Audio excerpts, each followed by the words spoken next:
Marcus Williams stepped off the red double-decker tour bus at Buckingham Palace, his camera hanging around his neck and a large coffee cup in his hand. The 42-year-old insurance salesman from Phoenix, Arizona, had been dreaming of this moment for months. His first trip to London was everything he had imagined and more. The historic buildings, the accents, the whole atmosphere felt like stepping into a movie. "Honey, make sure you get a good shot of me with the guards," called out his wife, Sandra, as she adjusted her sun hat and checked her appearance in her phone's camera. Their teenage daughter Emma rolled her eyes dramatically, a gesture that had become her signature move throughout their week-long European vacation. "Dad, please don't embarrass us," Emma whispered, though she was secretly excited to see the famous royal guards up close. She had been following several British YouTubers who often featured content about the royal family and their traditions. Marcus grinned widely, the kind of uninhibited smile that only appeared when he was truly enjoying himself. Back home in Arizona, he was known as the office comedian, always ready with a joke or funny story to lighten the mood during stressful insurance claim meetings. His colleagues often said he could find humor in anything, a trait that usually served him well but sometimes got him into minor trouble. The family approached the iconic black iron gates of Buckingham Palace, joining hundreds of other tourists who were snapping photos and chattering excitedly in dozens of different languages. Street performers entertained the crowds while vendors sold Union Jack souvenirs and miniature crowns. The atmosphere was festive and light-hearted, exactly what Marcus had expected from one of London's most popular tourist destinations. Near the palace gates stood two royal guards in their traditional red tunics and towering black bearskin hats. These weren't just any soldiers, they were members of the elite household division, specifically trained to guard the royal residences. Each guard had undergone months of rigorous training, not just in military protocol but in the unique challenge of remaining perfectly still and silent while tourists took photos and occasionally tried to provoke reactions. The guard Marcus was approaching was 24-year-old Private James Morrison, a young man from Manchester who had joined the army 3 years earlier. James took immense pride in his role. For him, standing guard at Buckingham Palace wasn't just a job, it was an honor that connected him to centuries of British military tradition. He had learned to ignore the constant flash of cameras, the occasional inappropriate comment, and even the tourists who sometimes waved their hands directly in front of his face trying to get a reaction. Marcus studied the guard with fascination.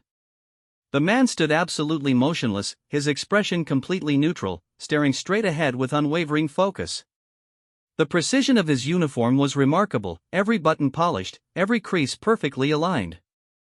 His rifle was held at exactly the correct angle, and, despite the warm summer day, not a single bead of sweat was visible on his face. "Look at that," Marcus said to Sandra, his voice filled with genuine admiration. "That's incredible discipline. I couldn't stand still like that for 5 minutes, let alone hours." Sandra nodded, snapping photos from various angles. "The attention to detail is amazing. Look at how perfectly everything fits." Other tourists were gathering around, creating an impromptu photo session.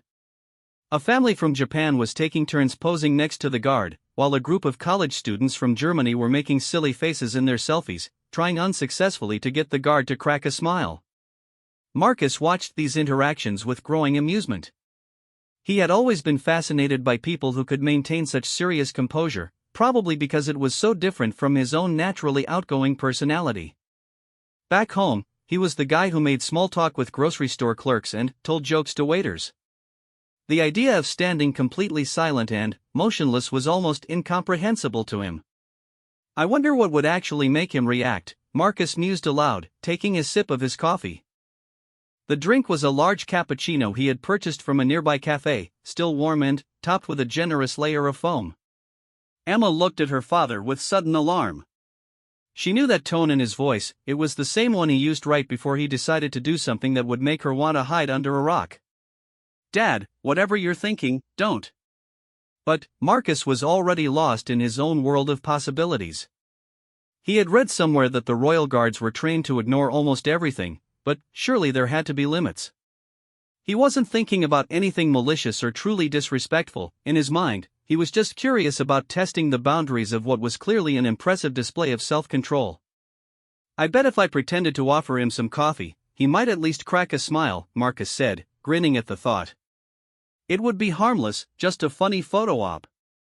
Sandra was focused on getting the perfect shot and only half listening to her husband's commentary. She had learned over their 20 years of marriage that Marcus often thought out loud, and most of his wilder ideas never progressed beyond the talking stage. The crowd around the guard was constantly shifting as tour groups moved on and new visitors arrived. Marcus found himself moving closer, drawn by what he saw as an irresistible challenge. In his mind, he was crafting a harmless prank that would result in a funny story to tell back home. He imagined showing his co-workers a photo of himself pretending to serve coffee to a royal guard, maybe even getting a small smile in return. What Marcus didn't fully understand was the significance of what he was observing. The royal guard's duty was not merely ceremonial, it was an active military role with real responsibilities. The guards were not performers or tourist attractions, despite being surrounded by visitors taking photos. They were professional soldiers carrying out an important function in protecting royal residences and maintaining security. Private Morrison had been on duty for over an hour already. His training had prepared him for all sorts of tourist behavior, from people trying to touch his uniform to children making faces at him. He had developed an almost supernatural ability to maintain focus despite constant distractions. However, he was also trained to be alert for any genuine security threats, which meant he was always aware of what was happening around him, even while appearing completely oblivious. Marcus stepped closer to the guard, now just a few feet away. His coffee cup was still nearly full, the foam on top still intact. Other tourists continued to move around them, some pausing to take photos, others simply walking past on their way to other attractions.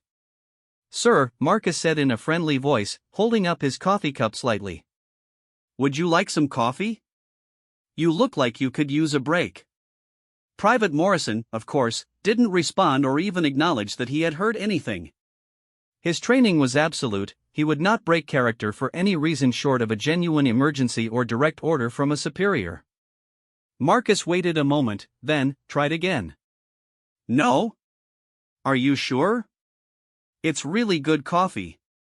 He was starting to enjoy what he perceived as a game, completely unaware that what he saw as harmless fun was beginning to cross important lines.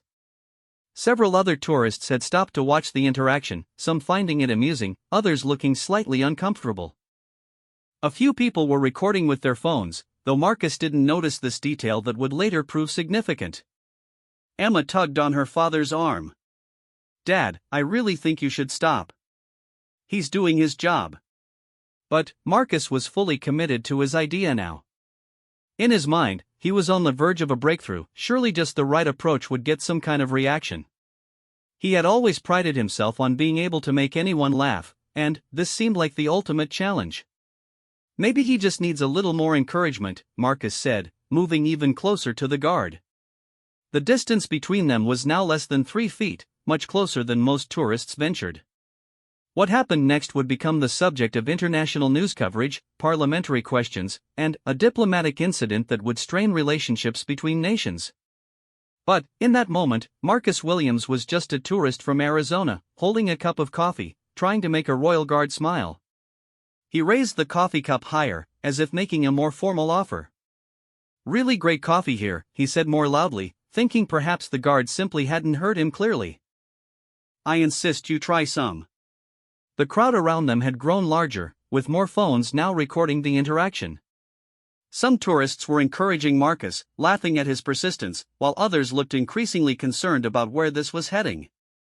Private Morrison remained perfectly still, but his training was now shifting into higher gear. What had started as routine tourist interaction was becoming something that required more careful attention. The person was getting very close, holding an unknown liquid, and becoming increasingly insistent in a way that could potentially pose a security concern. Marcus, completely oblivious to the growing tension in the situation, made what he thought would be his final, most charming attempt. "Look, I know you can't talk, but surely you can accept a friendly gesture between visitors to your beautiful country?" He stepped forward one more time, extending the coffee cup directly toward the guard's face, intending to make it look like he was offering the guard a drink. In his mind, this would be the perfect photo, him appearing to serve coffee to a stoic royal guard, a funny memory of his London vacation. But, as he moved forward, his foot caught slightly on the uneven pavement. The stumble was minor, barely noticeable, but it was enough to change the trajectory of his movement. Instead of simply holding the coffee cup near the guard, Marcus found himself pitching slightly forward, the cup tilting in his hand. The warm cappuccino, with its layer of foam and artistic swirl on top, flew through the air in what seemed like slow motion. Marcus watched in horror as the brown liquid arced toward Private Morrison's perfectly pressed red tunic. The coffee splashed across the guard's chest and shoulder, soaking into the fabric and dripping down toward his polished black boots.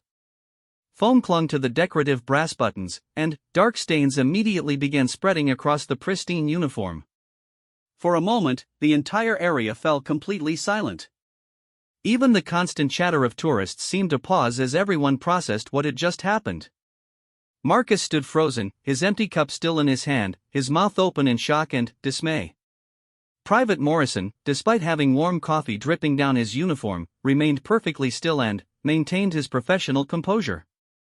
But his eyes, which had been staring straight ahead, now moved slightly to focus on Marcus. The look was not angry, but it was unmistakably serious and alert. The silence stretched for what felt like an eternity but was probably only a few seconds. Then, the crowd began to react. Some people gasped audibly. Others started talking rapidly in various languages. The clicking of camera shutters became almost frantic as tourists captured the aftermath of the incident. Marcus finally found his voice. "Oh my God," he said, his face going pale. "I am so sorry. That was completely an accident. I was just trying to." He trailed off, realizing how absurd his explanation would sound. Sandra rushed over, her own face flushed with embarrassment and concern. "Marcus, what did you do?" Emma covered her face with her hands. "I cannot believe this is happening." The incident had lasted only a few moments, but Marcus was beginning to realize that those few moments might have consequences far beyond anything he had imagined when he stepped off the tour bus that morning. The Royal Guard continued to stand at attention, coffee still dripping from his uniform, while around them the crowd grew larger and more agitated. What Marcus didn't know was that several people in the crowd were not just tourists. Among the onlookers were a reporter from a British tabloid newspaper, a social media influencer with over 2 million followers, and a retired military officer who took any disrespect toward the armed forces very personally. The phones that had been recording Marcus's interaction with the guard had captured everything, and, within minutes, videos of the incident would begin spreading across social media platforms. The hashtag that would soon trend worldwide was already being typed out, #CoffeeGate.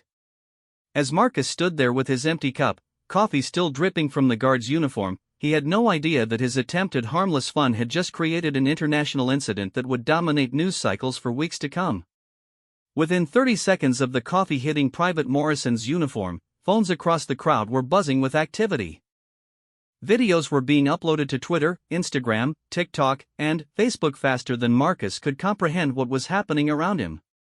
Sarah Chen, a 26-year-old social media influencer from California who happened to be visiting London, had captured the entire incident on her phone.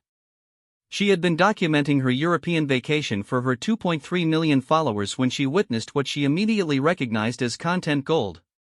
Her fingers flew across her phone screen as she uploaded the video with a caption that would prove prophetic: "American tourist attacks British Royal Guard with coffee. This is absolutely shocking behavior. #disrespectful, #Royal Guard, #tourist shame, #CoffeeGate." Marcus was still stammering apologies when he noticed more people gathering around them. What had started as a small circle of curious tourists was rapidly growing into a substantial crowd. People were pushing closer, some trying to get better photos of the stained uniform, others attempting to record Marcus himself. "Sir, I really need to clean that up," Marcus said desperately to Private Morrison, who maintained his rigid posture despite the coffee still dripping from his tunic. "Please, let me help you." But, before anyone could respond, 2 police officers appeared, moving through the crowd with practiced efficiency. They had been patrolling the area as part of the regular security detail around Buckingham Palace and had been alerted by the growing commotion. "Excuse me, sir," said the first officer, a tall woman with graying hair and sharp eyes. "I need you to step away from the guard, please." Marcus's heart began beating faster as the reality of the situation started to sink in. "Officer, this was completely an accident." "I was just trying to, sir, please step back," the second officer interrupted, his tone firm but not yet threatening. "We need to assess what's happened here." Sandra grabbed Marcus's arm, her face pale with worry. "Marcus, just do what they say." The crowd was growing larger by the minute, and the officers quickly realized they needed to take control of the situation before it became a public safety issue. They guided Marcus and his family to a nearby area, away from the guard but still within the palace grounds. Meanwhile, Private Morrison finally received permission from his commanding officer to step down from his post. He was replaced by another guard within minutes, but not before dozens of additional photos had been taken of his coffee-stained uniform. The images were already circulating online, each share amplifying the story's reach. Detective Inspector Helen Crawford, who supervised tourist-related incidents around royal properties, arrived within 15 minutes of being called. She had dealt with everything from harmless pranks to serious security threats, and she needed to quickly determine which category this incident fell into. "Mr. Williams," she said after the initial interviews, "I want to be clear about something. What you've done today isn't just about spilling coffee. You've interfered with a member of Her Majesty's Guard in the execution of his duties. That's a serious matter." Marcus felt his stomach drop. "But it was an accident. I was just trying to be friendly. I never meant to actually throw coffee on him." Detective Crawford studied him carefully. She had interviewed hundreds of tourists over the years and had developed a good sense for distinguishing between malicious intent and genuine accidents. Marcus's distress appeared authentic, but the circumstances were problematic regardless of his intentions. "Mr. Williams, intention matters, but so does impact. That guard's uniform represents centuries of military tradition. The respect for the monarchy and the military is fundamental to British culture. What looked like harmless fun to you appears very different from our perspective." Meanwhile, back in Arizona, Marcus's brother Tom was having his morning coffee when his phone exploded with notifications. Friends were tagging him in social media posts, asking if the man in the viral video was really his brother. Tom clicked on one of the links and watched in disbelief as he saw Marcus throwing coffee at a royal guard. "Linda," Tom called to his wife, "you need to see this. Marcus has really done it this time." The video had been shared over 50,000 times in the first hour alone. Comments were pouring in from around the world, and they weren't sympathetic. "Typical arrogant American," wrote one user. "No respect for other cultures," added another. "This is why people hate tourists," was among the milder criticisms. Back in London, the situation was escalating beyond Marcus's worst nightmares. A reporter from the Sun newspaper had arrived at the scene and was interviewing witnesses. James Whitfield, a retired army sergeant who had been visiting the palace with his wife, was particularly articulate in expressing his outrage. "It's an absolute disgrace," Whitfield told the reporter, his voice shaking with emotion. "I served in the military for 25 years, and the idea that some tourist thinks it's funny to assault one of our guards is beyond comprehension. These young men and women represent the finest traditions of British service, and this American comes here and treats it like a joke." The reporter, sensing a story with significant public interest, pressed for more details about the military significance of the Royal Guard's role. Whitfield was happy to oblige, explaining the rigorous training, the historical importance of the position, and the symbolic meaning of the uniform that was now stained with coffee. Detective Crawford was facing a difficult decision. The incident was clearly not malicious, but the public reaction was intense and growing more heated by the hour. The palace security team was monitoring social media and reporting that the story was gaining international attention at an unprecedented rate. Marcus sat in a small office within the palace security complex, his head in his hands. Sandra paced nervously while Emma sat silently, checking her phone every few seconds as notifications continued to pour in. Someone had identified them in the videos and found their social media accounts. Their photos were now being shared alongside comments that ranged from criticism to outright threats. "Dad," Emma said quietly, "people are sharing our address online." They're posting photos of our house. The color drained from Marcus's face. What? Sandra sank into a chair. Oh no. Marcus, what have we done? The situation was spiraling beyond anything a local police matter could contain. The palace press office was fielding calls from news organizations around the world. The story was being picked up by major networks in the United States, and political commentators were already using the incident as a springboard for broader discussions about American tourists, cultural sensitivity, and respect for foreign institutions. At CNN's London bureau, senior correspondent James Peterson was preparing for a live broadcast about the incident. His producers had been monitoring the social media explosion and recognized the story's potential to capture public attention far beyond its actual significance.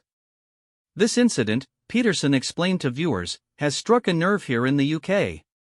The Royal Guards are not just tourist attractions, they're active military personnel with real ceremonial and security responsibilities. The reaction we're seeing reflects deeper cultural tensions about tourism, respect, and national symbols. Back at Buckingham Palace, Private Morrison had changed into a clean uniform and was being debriefed by his commanding officer, Major Thompson.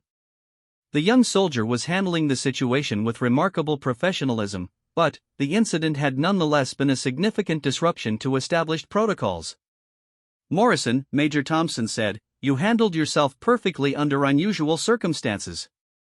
Don't let this incident affect your confidence or your performance. These situations test our training, and you demonstrated exactly why we prepare so thoroughly." But even as his superiors praised his response, Private Morrison couldn't help feeling that the incident had changed something about his role. The videos circulating online made him feel exposed in a way that normal tourist photography never had. The coffee stains on his uniform had made him a symbol in a controversy he never asked to be part of. The political implications were beginning to emerge as well. Member of Parliament Victoria Sterling, who represented a constituency with a large military base, issued a statement calling for stronger protections for royal guards and harsher penalties for tourists who interfered with their duties.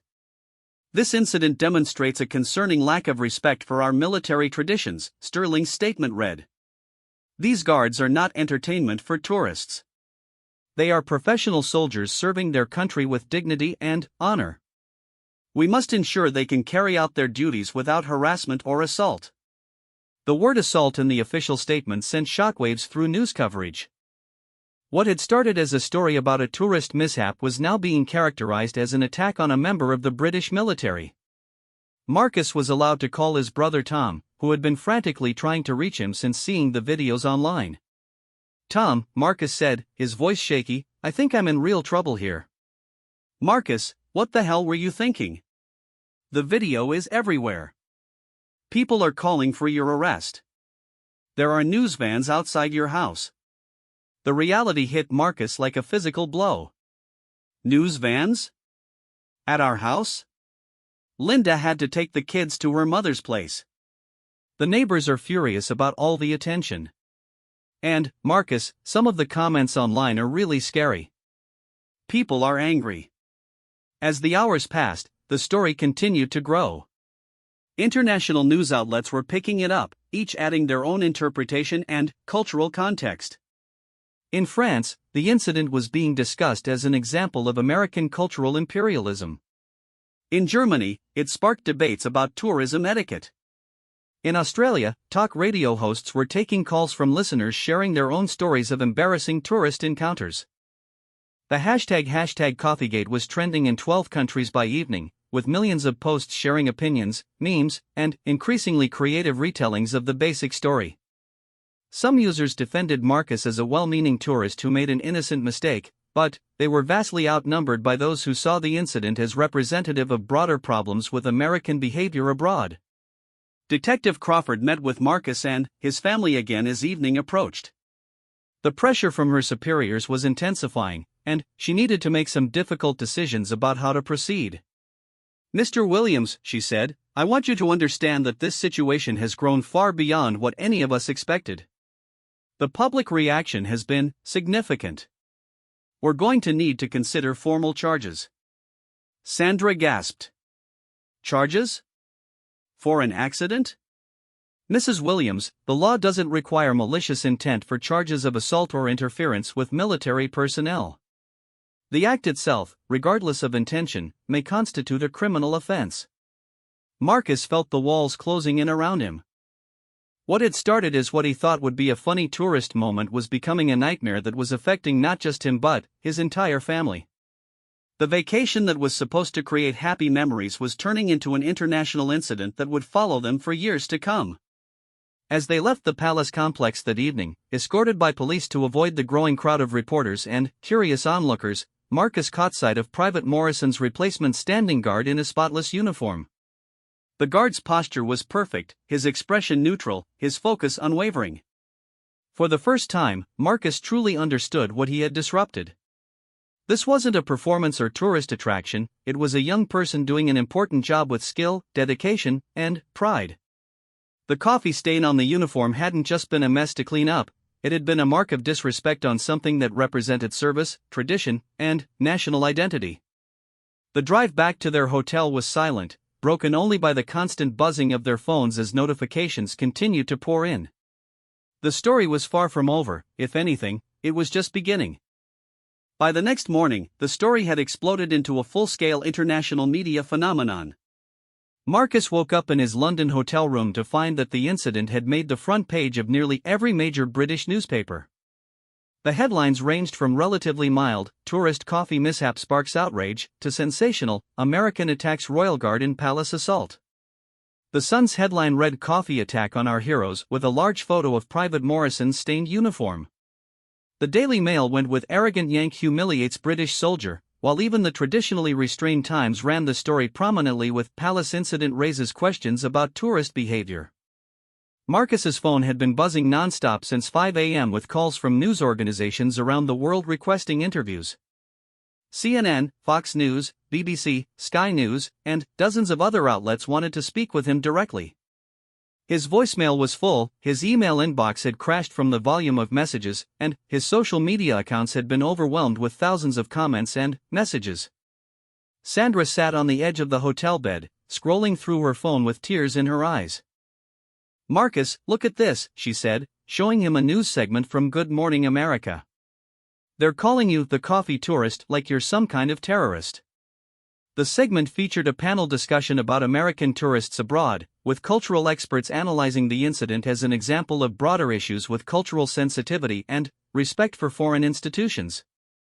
One panelist, Dr. Patricia Williams from Georgetown University, argued that the incident reflected a troubling trend of Americans treating other countries' traditions as entertainment rather than respecting their cultural significance.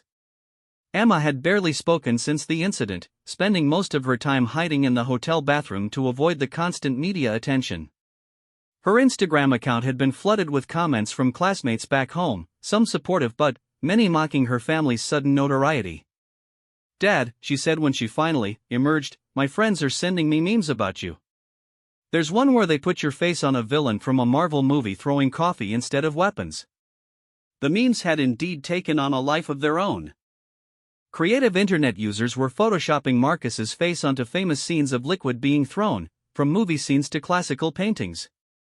#Coffeegate was spawning endless variations, and Marcus's accidental stumble was being replayed in slow motion, analyzed from multiple angles, and remixed with various sound effects and musical accompaniments. But the real consequences were becoming more serious by the hour. Detective Crawford called the hotel at 8 a.m. to inform Marcus that formal charges were being filed. He was being charged with assault on a member of the military and interference with official duties. The charges carried potential penalties of up to 6 months in prison and substantial fines. "Mr. Williams," Detective Crawford explained during their phone call, "the Crown Prosecution Service has reviewed the evidence and believes there's sufficient cause to proceed with formal charges. You'll need to appear in court tomorrow morning." Marcus felt the room spinning around him. "Detective Crawford, please, you know this was an accident. I've apologized. I'll pay for cleaning the uniform, I'll donate money to military charities, I'll do whatever it takes to make this right. I understand your remorse, Mr. Williams, but the decision is out of my hands now. The public pressure has been intense, and there's political pressure to take this seriously. The incident has been characterized as an attack on British military traditions. The political dimension was indeed becoming significant. Prime Minister's question time in Parliament had featured several questions about the incident, with opposition MPs demanding to know what the government was doing to protect military personnel from attacks by foreign tourists.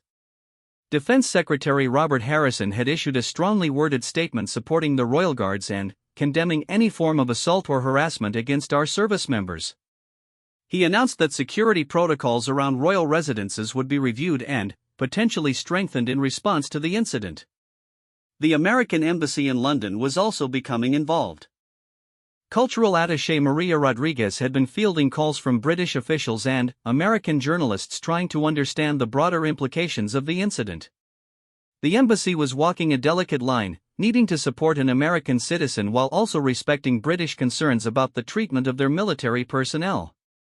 "This is clearly an unfortunate misunderstanding," Rodriguez told reporters. "We're confident that Mr. Williams meant no disrespect to the Royal Guards or British military traditions. Americans have tremendous respect for our British allies and their service members. We hope this situation can be resolved with understanding on all sides." But understanding was in short supply as the story continued to evolve.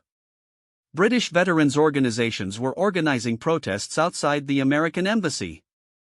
The Royal British Legion issued a statement calling for appropriate consequences for the assault on one of their members.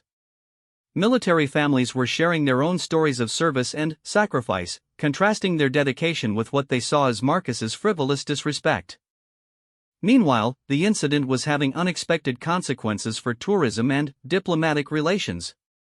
Several British tour companies reported cancellations from American visitors who were concerned about anti-American sentiment. American tour groups visiting London were being briefed more extensively about appropriate behavior around royal sites and military personnel. Cultural commentators on both sides of the Atlantic were using the incident to explore broader themes about tourism, respect, and international relations. Some argued that Marcus had become a scapegoat for larger frustrations about tourism's impact on local communities and traditions.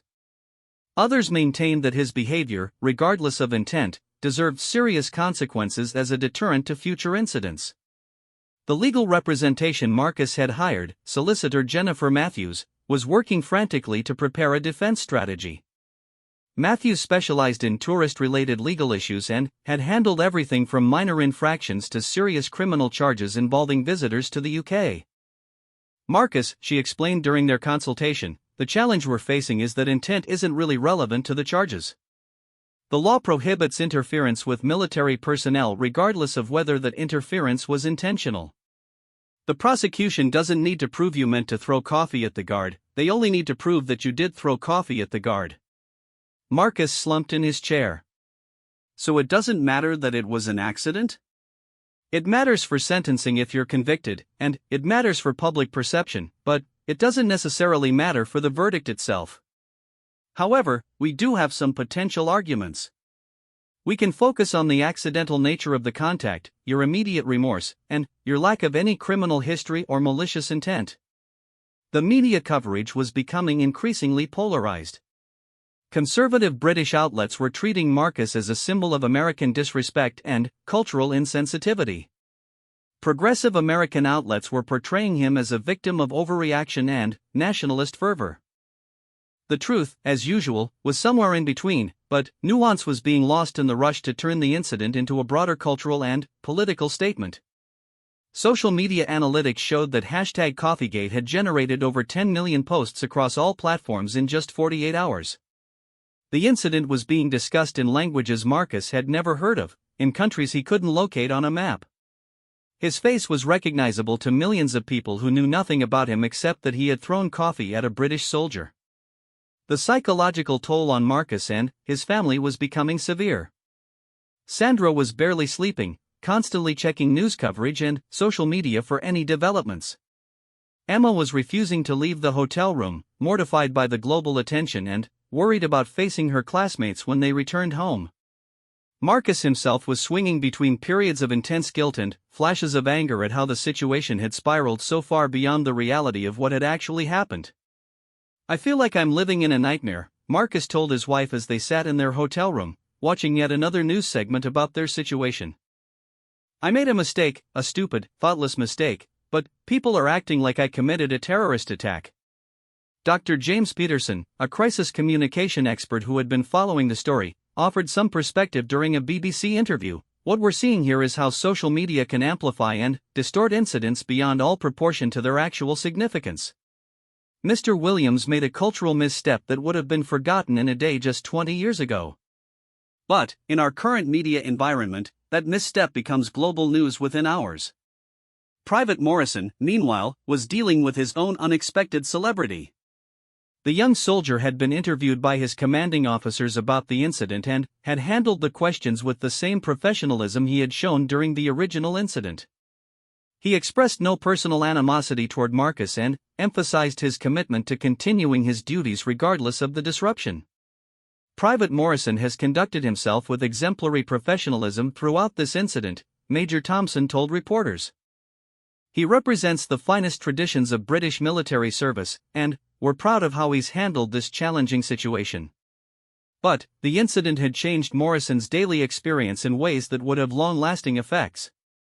His name and face were now associated with the story, and he found himself receiving both supportive messages from military families and uncomfortable attention from tourists who recognized him. What had been an honored but relatively anonymous role had become a public position he had never asked for. The third day brought new developments that would further complicate the situation. A video had surfaced showing Marcus and his family at other tourist sites earlier in their London visit, behaving completely normally and respectfully. The footage, taken by other tourists and shared online, showed Marcus taking photos, asking polite questions of tour guides, and generally conducting himself as any typical visitor would. This evidence of Marcus's previous good behavior was seized upon by his supporters as proof that the coffee incident had been genuinely accidental and out of character. His critics, however, argued that his behavior at other sites was irrelevant to his actions at Buckingham Palace. The case was scheduled for the following day, and both sides were preparing for what had become far more than a simple magistrate's hearing. Media from around the world would be present, the courthouse would be surrounded by protesters both supporting and condemning Marcus, and the verdict would be analyzed as a statement about British justice, American tourism, and international relations. As Marcus prepared for what might be his last night of freedom for some time, he reflected on how a single moment of poor judgment had created consequences he could never have imagined.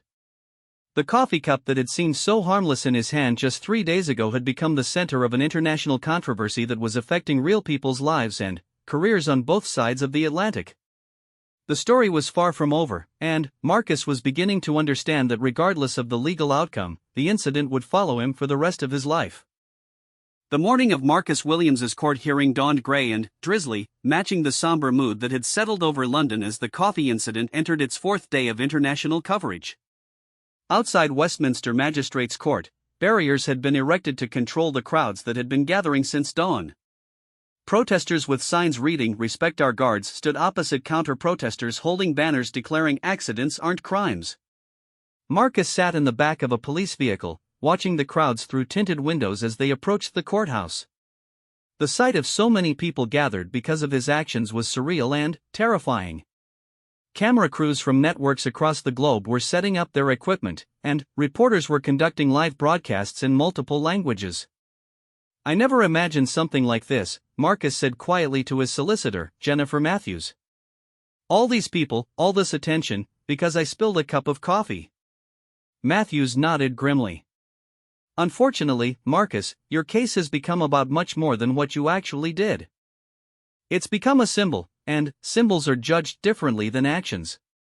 The international media attention had indeed transformed the hearing from a routine magistrate's case into a diplomatic and cultural event.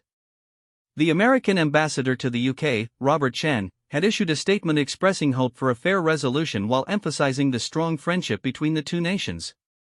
The British Foreign Secretary had been asked about the case during a press conference about trade negotiations, forcing him to address what should have been a minor legal matter in the context of international relations. Inside the courthouse, Magistrate Eleanor Thornfield was preparing for what she knew would be the most scrutinized case of her 30-year career. She had reviewed the evidence thoroughly, studied the relevant statutes, and considered the unprecedented public attention the case had generated.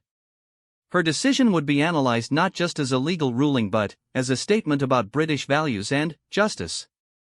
Private Morrison had been called to testify, appearing in his dress uniform and carrying himself with the same dignified bearing that had impressed tourists before the coffee incident. His testimony was straightforward and professional, describing the events without editorial comment or personal opinion about Marcus's intent or character. "The defendant approached me while I was on duty," Morrison testified. "He spoke to me several times, which is not unusual for tourists. Then, he moved closer and extended what appeared to be a coffee cup toward me. Coffee was then spilled on my uniform."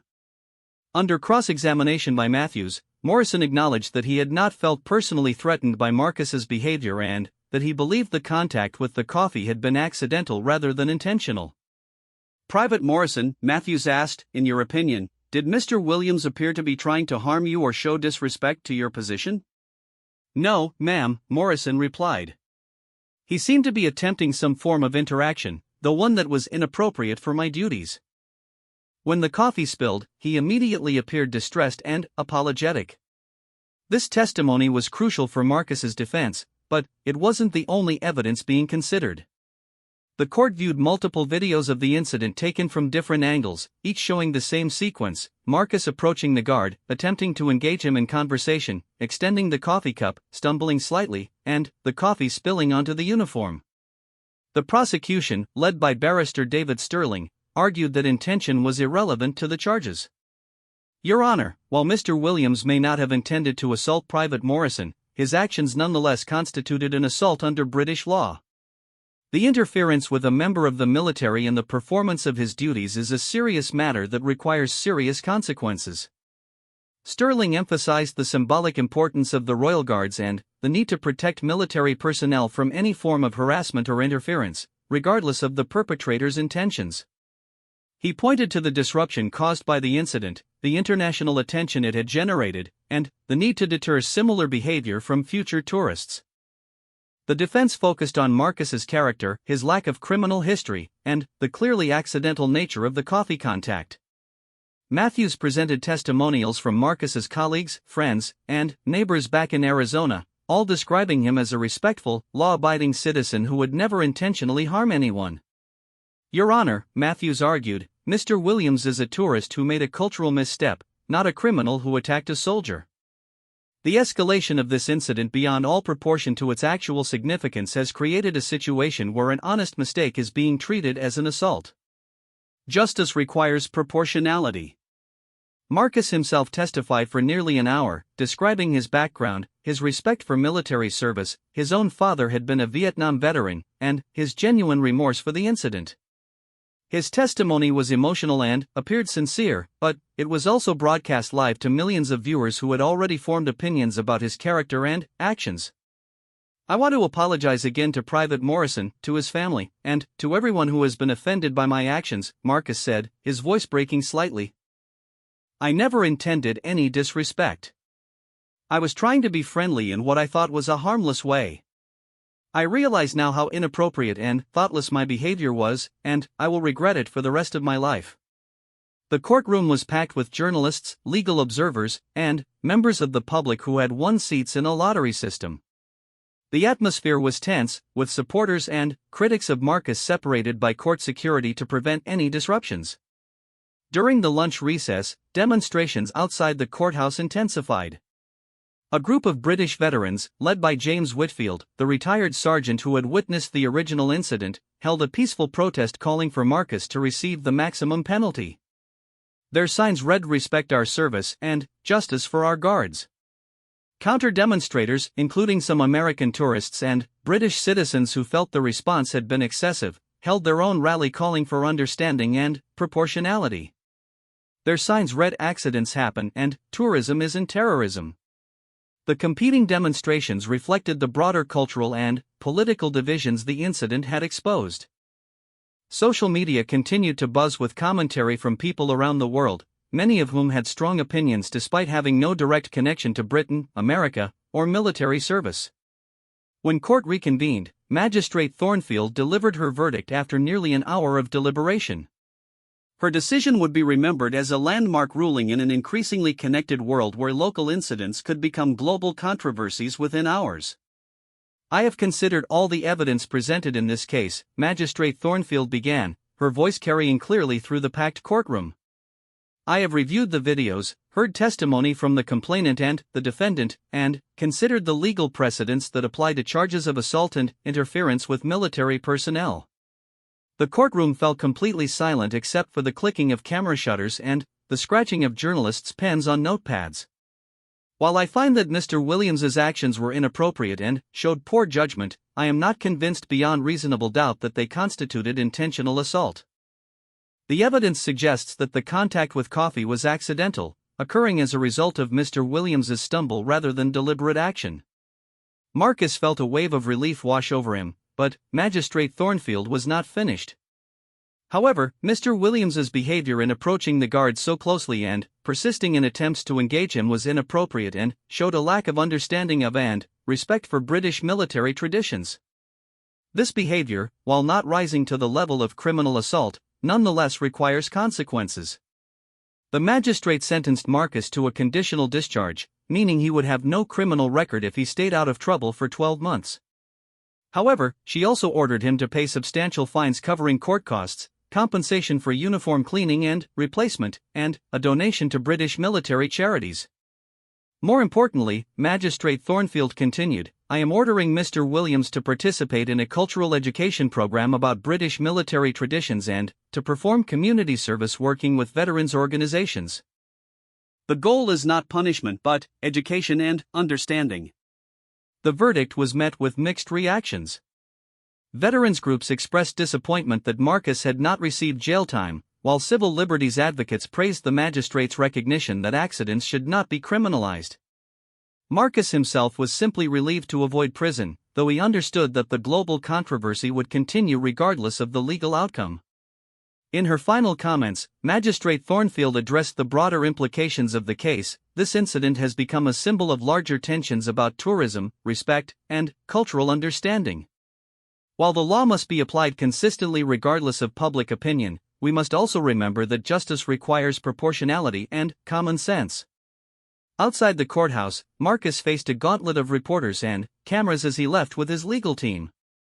His brief statement was carefully prepared and focused on gratitude and continued remorse.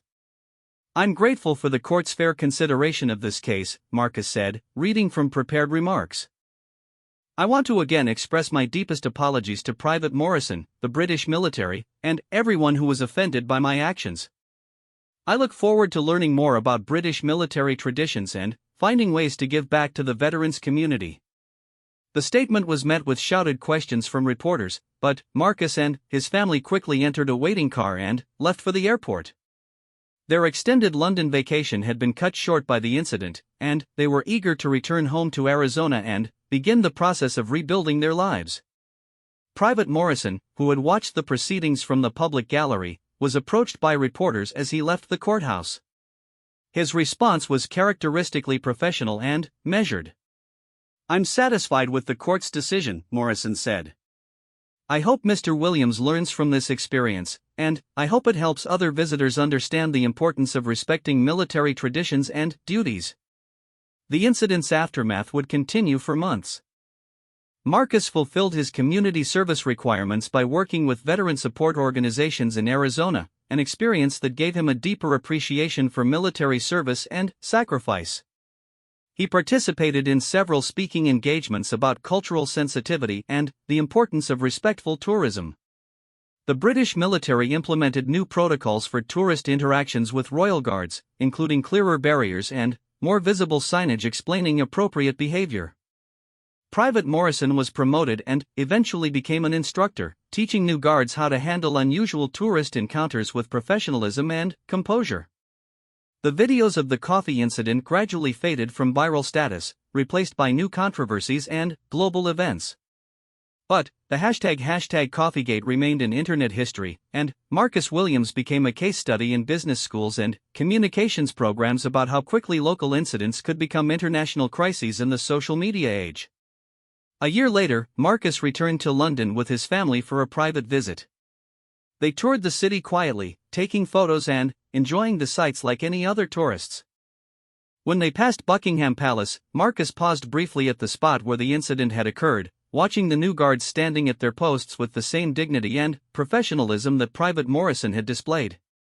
The coffee stain was long gone, but the lessons remained. Marcus had learned about the weight of symbols and traditions he hadn't fully understood. The British public had engaged in important conversations about proportionality, justice, and the treatment of visitors. And millions of people around the world had been reminded that in an interconnected age, there are no truly private moments and no actions without potential consequences. The incident that began with a tourist's misguided attempt at humor had become a lesson in cultural respect, international relations, and the power of social media to transform ordinary moments into extraordinary controversies. It was a story that would be remembered not for the coffee that was spilled, but for everything that spilled out from that single moment of poor judgment on a grey London morning.